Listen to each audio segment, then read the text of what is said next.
Bismillahirrahmanirrahim. Dear students, Assalamu alaikum. Welcome to the English classroom. I am your teacher, Anwar Shaz. Students, today's lecture is about verbs. Beta very important lecture. Verb और verb की types students के लिए बहुत important. Paper के point of view से बहुत important. आपका कोई भी पेपर जो है वर्ब और वर्ब की टाइप्स के बगैर मुकम्मल नहीं होता. So it is a very very important lecture for you. तो बेटा आपने पूरी तवज्जो देनी है इसमें. वर्ब की टाइप्स भी थोड़ी ज़्यादा हैं और मैं कोशिश करूँगा कि 2 लेक्चर्स में इनको कंप्लीट करूँ. तो बेटा हम स्टार्ट कर रहे हैं वर्ब के बारे में. जी, so what is verb? Beta, a very brief definition. Verbs are the words which show some action or state of being. Beta, first of all, verbs are the words. We are reading about words. हम बेटा parts of speech पढ़ रहे हैं. आपको पता है हमने parts of speech शुरू किए हैं. हमने नाउन से स्टार्ट किया, हमने प्रोनाउन किया, फिर हमने एडजेक्टिव किया और अब हम आए हैं वर्ब पे. तो इन सब में हम पार्ट्स ऑफ स्पीच में हम क्या डिस्कस कर रहे होते हैं?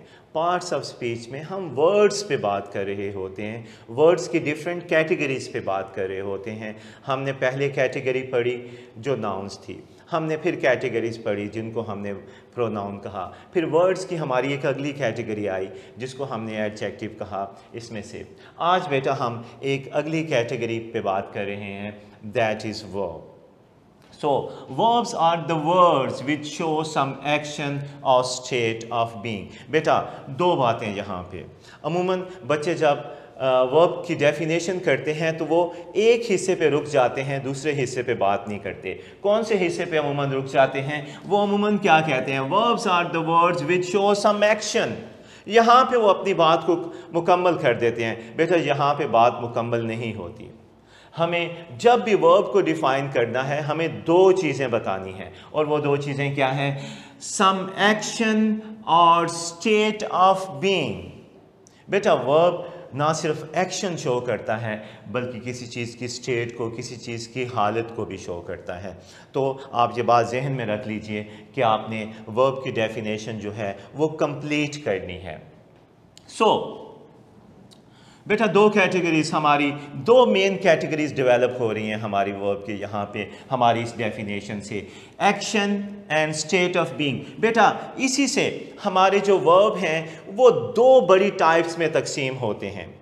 वर्ब की 2 मेजर टाइप्स, फिर आगे इनकी सब टाइप्स होंगी, वो हम एक एक करके उन पे बात करेंगे. लेकिन जो हमारी मेजर टाइप्स हैं वो 2 हैं. कौन कौन सी? जो एक्शन से रिलेटेड वर्ब्स हैं बेटा उनको हम डायनामिक वर्ब्स कहते हैं. और बेटा जो स्टेट को शो करेंगे उनको हम स्टेटिव वर्ब्स कहते हैं. तो आपने ये 2 मेजर टाइप्स जहन में रखनी है. बाकी जितनी हमने आगे टाइप्स पढ़नी है वो इन्हीं टाइप से निकलेंगी. लेकिन मेजर टाइप्स हमारी 2 हैं, dynamic verbs and stative verbs. तो बेटा पहले हम ज़रा ये देखते हैं कि डायनामिक वर्ब्स क्या होते हैं और स्टेटिव वर्ब्स क्या होते हैं. उनको डिफरेंटली हम ज़रा डील करते हैं. जी बेटा आइए ज़रा पहले डायनामिक वर्ब्स पे. जी बेटा जो डायनामिक वर्ब होंगे जिनको हमने एक्शन वर्ब भी कहा है, ये हमेशा किसी फिजिकल एक्टिविटी को शो करते हैं. बेटा हमारी बॉडी इन्वॉल्व होती है उस काम को करने में हमेशा. और ये ऐसे वर्ब्स होते हैं, इंपॉर्टेंट बात आपने जहन में रखनी है, जिनकी प्रोग्रेसिव फॉर्म बनाई जा सकती है. प्रोग्रेसिव फॉर्म कौन सी बेटा? जिसको हम कंटिन्यूस में यूज़ कर सकते हैं.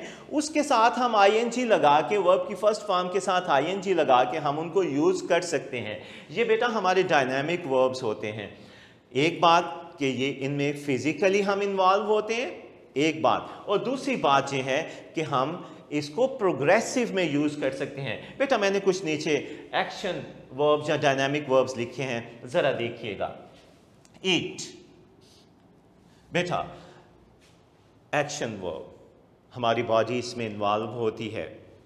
बेटा walk action verb, dynamic verb, physically हम ये काम परफॉर्म कर रहे होते हैं। स्लीप बेटा इसमें हमारी आंखें इन्वॉल्व होती हैं, हमारा माइंड इन्वॉल्व होता है, हमारी बॉडी इसमें इन्वॉल्व होती है।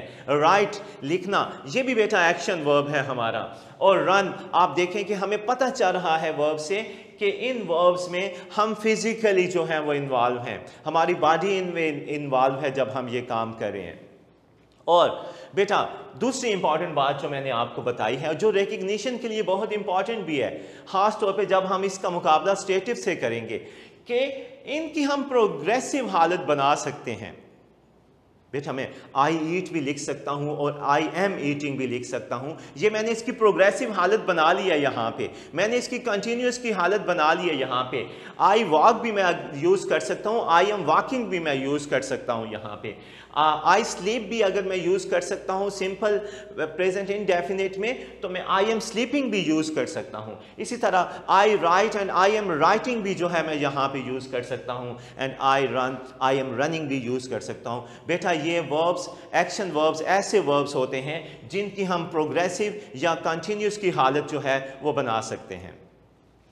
बेटा स्टेटिव में क्या करते हैं जी?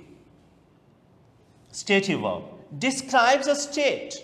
बेटा ये हालत को डिस्क्राइब करेंगे, स्टेट को डिस्क्राइब करेंगे। यहाँ पे आप देखेंगे कि वो जो आपका एक्शन है उसमें आपको बॉडी जो है उस तरह से इन्वॉल्व होती हुई नज़र नहीं आएगी जैसा कि हमने डायनामिक वर्ब्स में देखा, जैसा कि हमने एक्शन वर्ब्स में देखा। बेटा इसकी आप प्रोग्रेसिव फॉर्म भी यूज़ नहीं कर सकते।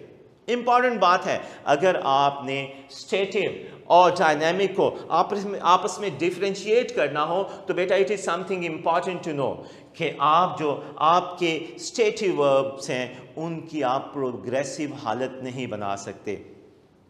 बेटा आप ज़रा देखिएगा, मैंने यहाँ पे कुछ वर्ड्स लिखे हैं, जैसे कि ये वर्ड है सीम। मैं बेटा सेंटेंस लिखूं, शी seems happy। बेटा she seems happy। अब देखिएगा जरा, अब अगर मैं इस वर्ब की प्रोग्रेसिव हालत, कॉन्टिन्यूस हालत बनाना चाहूंगा तो बेटा हम नहीं बना सकते। she is seeming happy English में यूज नहीं किया जाता। she is seeming happy, no। बेटा हम इसकी प्रोग्रेसिव हालत जो है, जो इसकी कंटिन्यूस फॉर्म है, हम स्टेटिव वर्ब्स की नहीं बना सकते। बेटा नो, आई नो यू, लेकिन बेटा आप नहीं कहते I am knowing you. Stative verbs की प्रोग्रेसिव हालत नहीं बनाई जाती। बेटा I prefer it, I am preferring it use नहीं किया जाता इंग्लिश में। आई लव इट, हम इसकी प्रोग्रेसिव हालत नहीं बनाते। I hate, I am hating हम यूज नहीं करते। तो बेटा हमारा जो स्टेटिव वर्ब होता है वो चीज़ों को डिस्क्राइब करता है, वो स्टेट कर चीज़ों को बयान करता है। इसमें हमारी बॉडी, आप इन वर्ब्स में देखें आपको बॉडी इन्वॉल्व होती हुई नज़र नहीं आएगी यहाँ पे। तो बेटा दो मेजर टाइप्स हमारी, two major types of verbs. One is dynamic verb, ये बेटा हमारे एक्शन वर्ब्स भी हैं। And the second one is stative verb, ये बेटा इसमें हम चीज़ों को डिस्क्राइब करते हैं, स्टेट करते हैं, बयान करते हैं, इनकी हम प्रोग्रेसिव हालत नहीं बनाते। जी बच्चों, तो हमने बेटा वर्ब से स्टार्ट किया, हमने वर्ब की डेफिनेशन लिखी, वर्ब से फिर हमने वर्ब की डेफिनेशन से उसकी दो मेजर टाइप्स पे बात की, वर्ब की दो मेजर टाइप्स पे। और वो दो मेजर टाइप्स कौन सी हैं? Dynamic verbs and then stative verbs. बेटा हमारी जितनी भी टाइप्स हैं आगे जो हम सब टाइप्स पढ़ने जा रहे हैं वो मैक्सिमम हमारी डायनामिक वर्ब्स की होती हैं। मैक्सिमम हमारी टाइप्स जो हैं वो डायनामिक वर्ब्स की होंगी जो हम पढ़ने जा रहे हैं। एक अध हमारी किस्म ऐसी है जैसे कि हम लिंकिंग वर्ब पढ़ेंगे, वो भी असल में स्टेटिव वर्ब्स ही होते हैं, वो एक उसका ताल्लुक हमारे स्टेटिव वर्ब से होगा यहाँ पे। बाकी हमारी जितनी भी टाइप्स हम पढ़ने जा रहे हैं वो सारी की सारी जो हैं डायनामिक वर्ब्स हैं, वो एक्शन वर्ब्स हैं, ऐसे वर्ब्स हैं जिसमें हम फिज़िकली इन्वॉल्व होते हैं। तो बेटा हम ज़रा सब टाइप्स जो हैं उनकी तरफ चलते हैं। और उनको देखते हैं कि वो कौन कौन सी हैं। जी बच्चों ज़रा देखिएगा। फर्स्ट ऑफ ऑल सबसे ऊपर देखें, अब हम सब टाइप्स पे आए हैं। बेटा आपके पेपर्स के लिए बहुत इंपॉर्टेंट, ये जो टाइप्स हम पढ़ने जा रहे हैं पेपर के लिए बहुत इंपॉर्टेंट। बेटा आपके MCQs जो है, मैं आपको पहले भी बता रहा था, आपका पेपर जो है कभी वर्ब्स के बगैर कंप्लीट नहीं होता।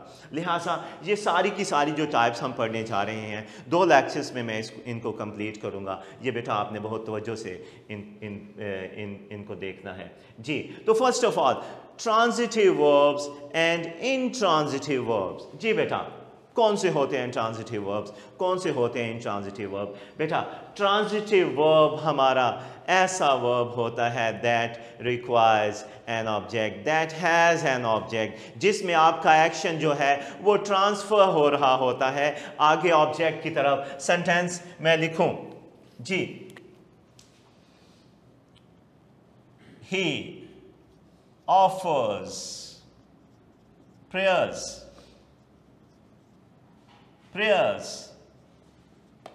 जी बेटा मैंने यहां पे वर्ब यूज किया है ऑफर्स। अब बेटा हमने देखना है कि ये ट्रांजिटिव वर्ब है या इनट्रांजिटिव वर्ब है। बेटा इंग्लिश में जितने भी वर्ब्स होते हैं वो या तो ट्रांजिटिव होते हैं या इनट्रांजिटिव होते हैं। हमेशा हर वर्ब जो है, जब भी कोई वर्ब होगा उसके बारे में आप बता सकते हैं कि या तो ये ट्रांजिटिव है या तो ये इनट्रांजिटिव है। तो हम ये देखते हैं कि ट्रांजिटिव वर्ब क्या होता है। हमने अभी डेफिनेशन ये की है कि ट्रांजिटिव वर्ब हमारा ऐसा वर्ब होता है जिसमें हमारे पास ऑब्जेक्ट मौजूद होता है। हमारा जो एक्शन है, हमारा जो एक्शन वर्ब है, उसका जो एक्शन है वो आगे ऑब्जेक्ट में जो है वो ट्रांसफ़र हो रहा होता है। जी यहाँ पे देखें, ही ऑफर्स वाच क्या पढ़ता है? ही ऑफर्स प्रेयर्स, वो नमाज अदा करता है, वो इबादत करता है। इसका मतलब है ये जो हमारा ऑफरिंग का हमारा एक्शन है ये आगे ट्रांसफ़र हो रहा है जाके हमारे ऑब्जेक्ट में। बेटा बच्चों को हम समझाने के लिए एक बहुत ईजी सी बात बताते होते हैं कि जो हमारा ट्रांजिटिव वर्ब होता है उसका हम पैसिव वाइज बना सकते हैं। ट्रांजिटिव वर्ब को पैसिव वाइज में हम कन्वर्ट कर सकते हैं। जैसे कि ये सेंटेंस देखें, he offers prayers, prayers are offered by him.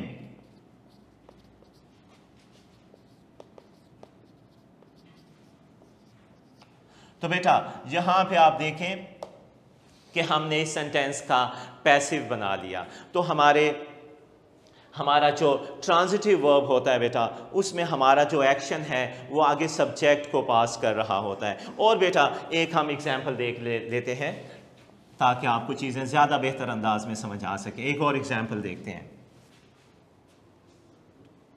I play hockey. जी बेटा ये हमारा वर्ब है, ये हमारा एक्शन वर्ब है। देखिए बेटा एक्शन हम आपके पास मौजूद है प्ले का, और यहाँ पे ये जो आपका एक्शन है ये आगे आपके ऑब्जेक्ट में ट्रांसफ़र हो रहा है, कन्वर्ट हो रहा है, आगे मूव हो रहा है। यहाँ पे हमारे पास ऑब्जेक्ट मौजूद है। अगर इसका मैं पैसिव वाइज बनाना चाहूँ तो मैं आराम से इसका पैसिव बना सकता हूँ, हॉकी इज़ प्लेड बाय मी। तो बेटा हमारा ट्रांजिटिव वर्ब ऐसा वर्ब होता है जिसमें हमारे पास ऑब्जेक्ट मौजूद होता है और हमारा एक्शन जो है उस ऑब्जेक्ट में आगे कन्वर्ट हो रहा होता है। और हम ऐसे सेंटेंसेस का पैसिव वाइज बहुत आसानी से बना सकते हैं। सो ट्रांजिटिव वर्ब। इसके साथ बेटा हमारी दूसरी टाइप इनट्रांजिटिव वर्ब। जब भी हम ट्रांजिटिव की बात करते हैं उसके साथ हम इनट्रांजिटिव की बात भी ज़रूर करते हैं।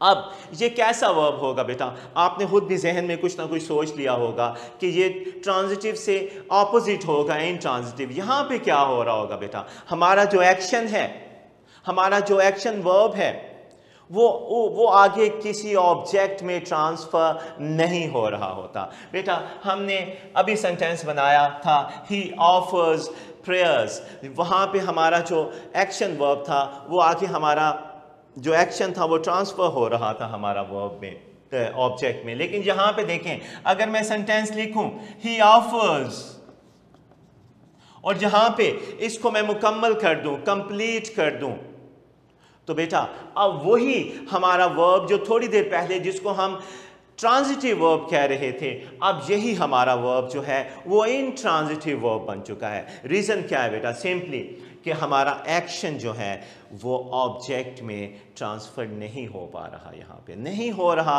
हमारा जो एक्शन है वो आगे ट्रांसफ़र। बेटा हम इसका पैसिव भी नहीं बना सकते, हमारे पास कोई तरीका नहीं है कि हम इसका पैसिव बना सकें। लिहाजा हमारा जो इंट्रांजिटिव वर्ब है ऐसा वर्ब होता है जिसमें हमारा एक्शन आगे ऑब्जेक्ट में कन्वर्ट नहीं होता, हमारे पास ऑब्जेक्ट मौजूद ही नहीं होता, हम उसमें पैसिव नहीं बना सक रहे होते। इसी सेंटेंस को अगर मैं बनाऊं कि ही और जो हमने दूसरा सेंटेंस बनाया था कि आई प्ले हॉकी, उसको अगर मैं यहाँ पे रोक देता हूँ आई प्ले, तो बेटा यहाँ पे भी ये वाला जो हमारा प्ले है ये अब इंट्रांजिटिव में कन्वर्ट हो चुका है। अगर मैं यहाँ पे इसको ऐसे बनाऊं I play in the ground, जी तो अब बताएं आप क्या ये ट्रांजिटिव है कि इंट्रांजिटिव है? जी बेटा अभी भी इंट्रांजिटिव है। हम इन द ग्राउंड लगाने से हमारे पास ऑब्जेक्ट नहीं आया सेंटेंस में, हमारे पास जुमले में ऑब्जेक्ट नहीं है, हमारा जो एक्शन है प्ले का वो आगे किसी ऑब्जेक्ट में ट्रांसफर नहीं हो रहा। आई प्ले इन द ग्राउंड का आप पैसिव वाइज नहीं बना सकते। तो बेटा यहाँ पे भी जो प्ले का वर्ड है वो इंट्रांजिटिव है। तो बेटा first two types very important types हमने पढ़ी, वो क्या है? ट्रांजिटिव वर्ब ऐसे वर्ब्स होते हैं बेटा जिसमें हमारा एक्शन जो है आगे ऑब्जेक्ट की तरफ मूव कर रहा होता है। इन सेंटेंसेस का हम पैसिव वाइज बना सकते हैं, जबकि इंट्रांजिटिव वर्ब्स हमारे ऐसे वर्ब्स होते हैं जिसमें हमारे पास ऑब्जेक्ट मौजूद नहीं होता और हमारा जो एक्शन है वो आगे ट्रांसफ़र नहीं होता और हम इन सेंटेंसेस का पैसिव वाइज नहीं बना रहे होते। तो बेटा फर्स्ट टू टाइप्स, आगे मूव करते हैं।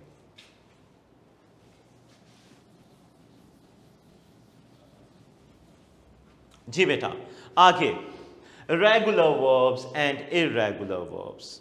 बेटा आसान है, बहुत आसान है, बच्चों के लिए इतनी ज़्यादा प्रॉब्लम नहीं होती इन वर्ब्स के बारे में। बेटा हमारे रेगुलर वर्ब्स ऐसे होते हैं, चले आपको मज़ीद बताने से पहले मैं कुछ वर्ब्स यहाँ पे लिखता हूँ, मैं बोर्ड पे कुछ वर्ब्स लिखूंगा और फिर उन वर्ब्स से फिर हम मज़ीद बात को आगे बनाएंगे। बेटा बढ़ाएंगे बात को। मैं वर्ब लिख रहा हूं इनवाइट, ओके मैंने बेटा वर्ब लिखा यहां पे रीच, मैंने बेटा एक और वर्ब लिखा यहां पे प्ले। अच्छा मैं आपसे बेटा कहूं कि इनकी हमने सेकंड और थर्ड फॉर्म बनानी है, पास्ट और पास्ट पार्टिसिपल बनाना है, तो आप क्या फॉर्म्स बनाएंगे? इनवाइट की क्या फॉर्म्स होती हैं? इनवाइट को आप लिखते हैं इनवाइटेड एंड इनवाइटेड।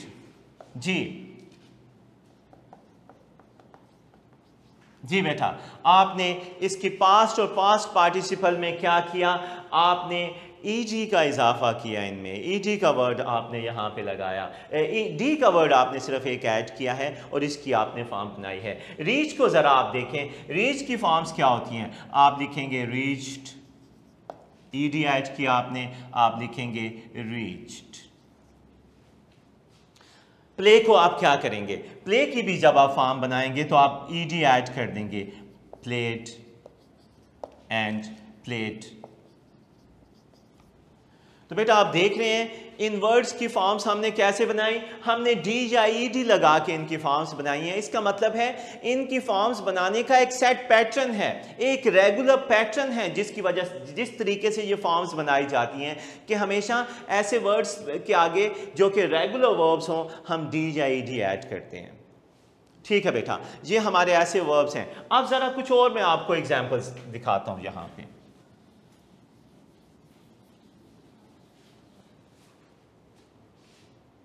जी बेटा मैं वर्ब लिखता हूं यहां पे ड्रिंक, ओके मैं लिखता हूं स्लीप, ओके मैंने वर्ब लिखा कट। अब बेटा जरा इनकी हम फॉर्म्स बनाते हैं। आप जरा देखें ड्रिंक की फॉर्म क्या है? ड्रिंक की फॉर्म होती है, सेकंड फॉर्म जब हम बनाते हैं हम ड्रैंक का वर्ड लिखते हैं ड्रैंक, और फिर हम ड्रंक का वर्ड यूज करते हैं। बेटा इसका मतलब है जो हमने रेगुलर वर्ब्स में फॉर्म्स बनाई थी उसमें आप डी और ईडी ऐड कर रहे थे, लेकिन यहाँ पे ऐसा नहीं है, कोई सेट पैटर्न नहीं है। स्लीप की अगर मैं फॉर्म्स बना रहा हूं तो मैं लिख रहा हूं slept and slept, slept and slept. इसका मतलब है कोई सेट पैटर्न नहीं है। इसकी ड्रैंक और ड्रंक, यहाँ पे स्लेप्ट और स्लेप्ट, और यहाँ पे क्या, तीनों फॉर्म्स एक जैसी, कट कट एंड कट। बेटा हमारे रेगुलर वर्ब्स ऐसे वर्ब्स होते हैं जिनकी फॉर्म्स एक सेट पैटर्न से बनती हैं, एक रेगुलर पैटर्न से बनती हैं। डी और ईडी लगाने से हमारी जो हैं वो फॉर्म्स बनती हैं, इसलिए हमने उनको नाम भी क्या दिया है, रेगुलर वर्ब्स, जिनकी फॉर्म्स जो हैं किसी रेगुलर मेथड से बनाई जाती हैं। इर्रेगुलर वर्ब्स हमने देखा है कि इनका कोई स्पेसिफिक हमें मेथड नज़र नहीं आता कि हमारी ये फॉर्म्स कैसे डेवलप हुई हैं। वो इर्रेगुलर वे है जिस तरीके से ये फॉर्म्स बनाई गई हैं, लिहाजा हम ऐसे वर्ब्स को जो है वो इर्रेगुलर वर्ब्स कहते हैं। तो बेटा हमने ट्रांजिटिव वर्ब पढ़ा, हमने इंट्रांजिटिव वर्ब पढ़ा, अब हमने रेगुलर वर्ब्स पढ़े, फिर साथ ही हमने उसके इर्रेगुलर वर्ब्स पढ़े। आगे चलते हैं बेटा।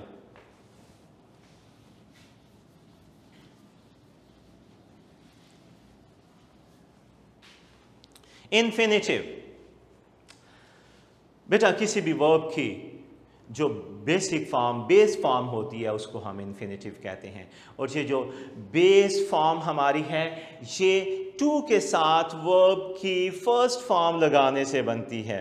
बेटा इन्फिनिटिव हमारा टू के साथ वर्ब की फर्स्ट फॉर्म लगाने से हमने इसको बनाना है, आई वांट टू प्ले। ये बेटा जो आपने टू प्ले यहाँ पे लिखा है, बेटा ये आपका इन्फिनिटिव है। टू के साथ वर्ब की फर्स्ट फॉर्म, इसको हम बेस फॉर्म भी कहते हैं, हमारे वर्ब की बेस फॉर्म जो है वो।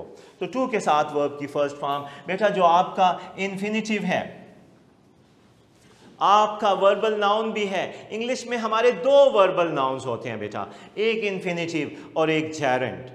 हम दोनों के बारे में यहाँ पे वर्ब में पढ़ने जा रहे हैं। अभी हम जो हैं वो इन्फिनिटिव के बारे में पढ़ रहे हैं। टू के साथ वर्ब की first form it is infinitive. बेटा ये हमारे किसी भी वर्ब की बेसिक बेस फॉर्म होती है। एक और एग्जाम्पल देखते हैं। She likes to eat। बेटा ये जो आपने यूज़ किया है टू ईट, यहाँ पे ये बेटा आपका इन्फिनिटिव है। जैसे कि मैं आपको बता रहा हूँ, इन्फिनिटिव्स जो होते हैं ये नाउन का रोल प्ले कर रहे होते हैं सेंटेंस में। गो के ये बनते वर्ब से मिलके हैं, लेकिन ये हमारे वर्बल नाउन्स हैं।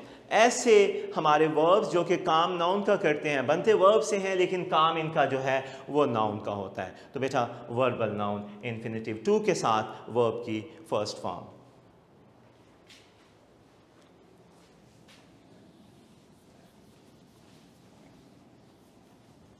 बेटा लास्ट टू टाइप्स जो आज के लेक्चर में मैं डिस्कस करने जा रहा हूँ वो है फिनाइट वर्ब्स और नॉन फिनाइट वर्ब्स। जी बेटा ये वर्ब्स ऐसे हैं जिनके बारे में स्टूडेंट्स अक्सर कंफ्यूजन का शिकार होते हैं।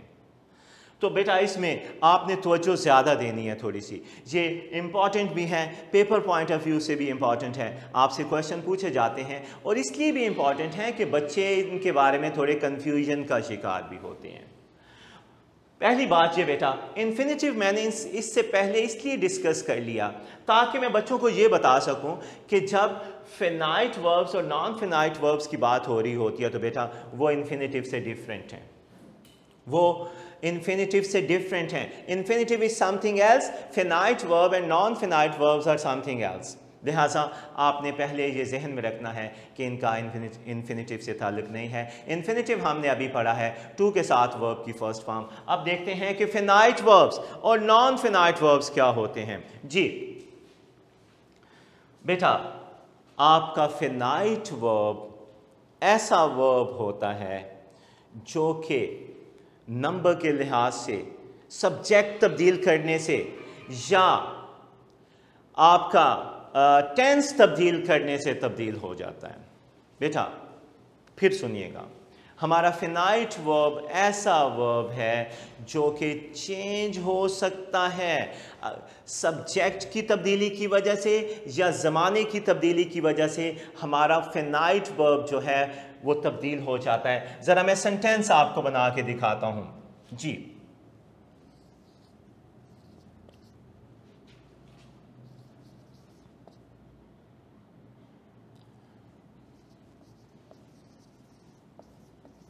जी बेटा, मैंने सेंटेंस लिखा यहां पे, शी ईट्स एप्पल्स। जी बेटा, मैंने यहां पे वर्ब यूज किया। मैं कह रहा हूं कि ये जो मेरा वर्ब है ये फिनाइट वर्ब है। बेटा, ये क्यों फिनाइट वर्ब है? ये इसलिए फिनाइट वर्ब है कि ये तब्दील हो सकता है। कैसे तब्दील हो सकता है?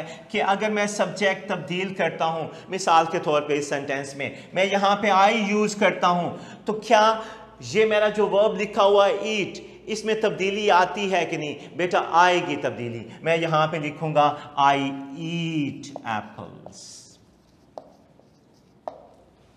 बेटा, सब्जेक्ट तब्दील करने की वजह से मेरा जो वर्ब है वो तब्दील हो रहा है। बेटा, इसी सेंटेंस को अगर मैं पास्ट की फॉर्म में लेके जाऊं, जैसे कि ये प्रेजेंट इंडेफिनिट में सेंटेंस बना हुआ है, इसको अगर मैं पास्ट में लेके जाऊं तो आप देखिएगा कि मेरा वर्ब फिर तब्दील हो जाएगा। यहां पे शी ईट्स एप्पल या आई ईट एप्पल को अगर मैं पास्ट में कन्वर्ट करता हूं तो ये बनता है आई ईट एप्पल्स। बेटा, मेरा वर्ब तब्दील हो रहा है। फिनाइट वर्ब ऐसा वर्ब होता है जो कि अपनी हालत तब्दील कर सकता है टेंस के तब्दील करने की वजह से या सब्जेक्ट के तब्दील करने की वजह से। दोनों में किसी वजह से भी ये अपनी हालत तब्दील कर सकता है। Finite verb can be changed. बेटा, और मैं एग्जाम्पल आपको मिसाल के तौर पे और एग्जाम्पल देता हूं एक, ताकि आपको बातें जो हैं ज्यादा क्लियर हो जाएं। मैंने यहां पे लिखा ही वेंट टू स्कूल।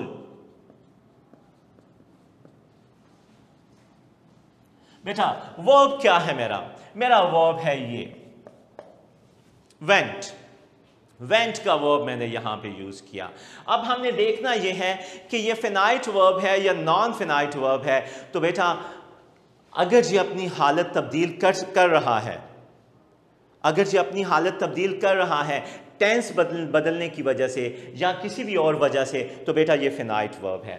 अब मैं इसी सेंटेंस का अगर नेगेटिव बनाता हूं, ही वेंट टू स्कूल, तो इसका नेगेटिव क्या बनेगा? He did not go to school. बेटा, हमारा वर्ब जो है वो अपनी हालत चेंज कर रहा है। बेटा, अगर वर्ब आपका अपनी हालत चेंज कर रहा होता है तो वो फिनाइट वर्ब होता है। बेटा, नॉन फिनाइट वर्ब क्या होता है? जिसने अपनी हालत तब्दील नहीं करनी होती। कुछ भी हो जाए, नॉन फिनाइट वर्ब्स अपनी हालत कभी तब्दील नहीं करते। बेटा, मैं आपको एग्जांपल्स देता हूं नॉन फिनाइट वर्ब्स की भी। जी बेटा, ये देखें सेंटेंस मैंने लिखा ही इज प्लेइंग।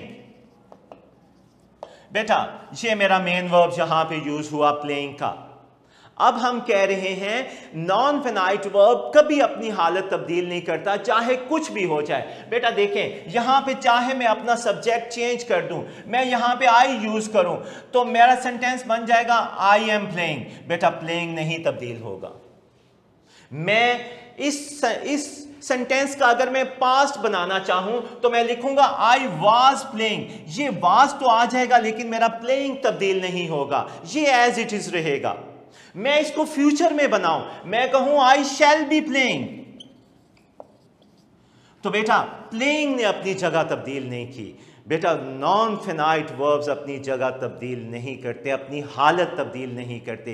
बेटा, ज़्यादा आसानी से आपको एग्जामिनेशन पॉइंट ऑफ व्यू से मैं एक बात बताता हूं, वो कि असल बात मैं आपको बता चुका हूं, लेकिन एग्जाम के पॉइंट ऑफ व्यू से आप याद रखिएगा कि वर्ब की फर्स्ट फॉर्म एंड वर्ब की सेकंड फॉर्म जो है वो हमेशा हमारे फिनाइट वर्ब्स होते हैं, और वर्ब की थर्ड फॉर्म और वर्ब की आईएनजी की हालत, जिसको हम फोर्थ फॉर्म ऑफ वर्ब कहते हैं, बेटा वो हमेशा नॉन फिनाइट होते हैं। तो वर्ब की पहली दो हालतें, first form of verb and second form of verb, are always finite verbs, and third form of verb and ING, that is fourth form of the verb, that is always non finite verbs. तो बेटा finite verb जो हैं वो अपनी हालत tense की वजह से या सब्जेक्ट की वजह से चेंज कर लेते हैं, लेकिन नॉन फिनाइट वर्ब अपनी हालत तब्दील नहीं करते। नॉन फिनाइट में मैंने आपको थर्ड फॉर्म की बात भी की, उसकी भी मैं आपको एक एग्जांपल दे देता हूं ताकि आपको, आईएनजी तो हमने एग्जांपल दे दी, थर्ड फॉर्म की भी एग्जांपल एक देख लेते हैं, फिर बेटा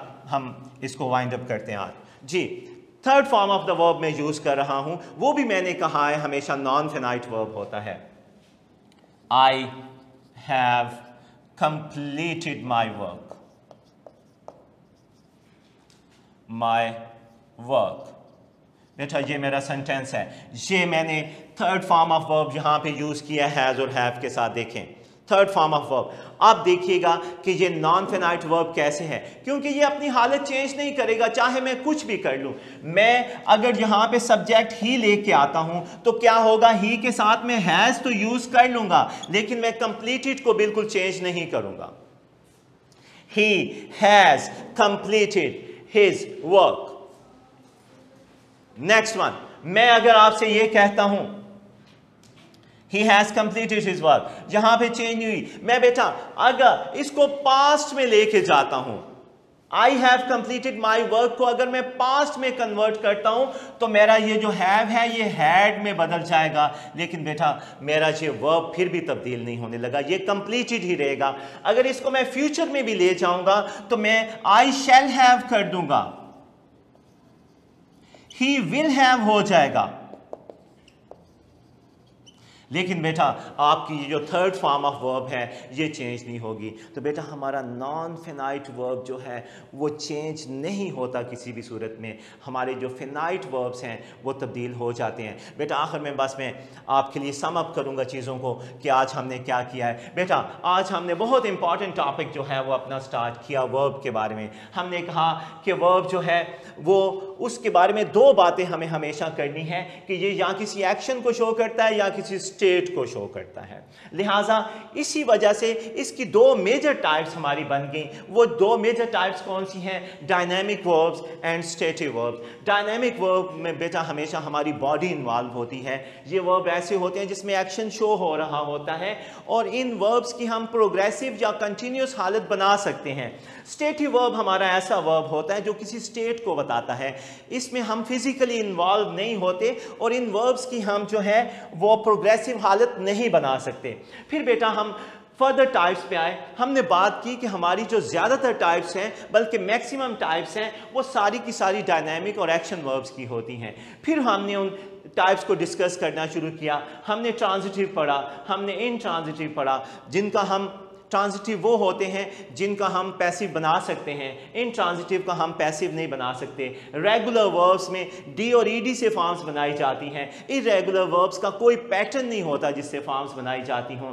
इन्फिनिटिव टू के साथ वर्ब की फर्स्ट फॉर्म यूज़ होती है, इसको हम बेस फॉर्म वर्ब की कहते हैं।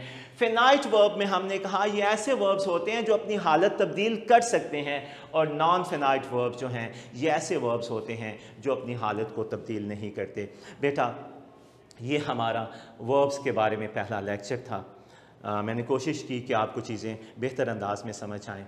फिर भी बेटा अगर कोई कमी रह गई हो तो आप क्यूरी सेशंस में जो भी आपके साथी हैं उनसे आप पूछिएगा और वो आपकी रहनुमाई करने की कोशिश करेंगे। बेटा इंशाल्लाह सेकंड लेक्चर में मैं अपने वर्ब्स की टाइप्स को कंप्लीट करूँगा। अपना बहुत ख्याल रखिएगा बेटा। अल्लाह हाफिज़।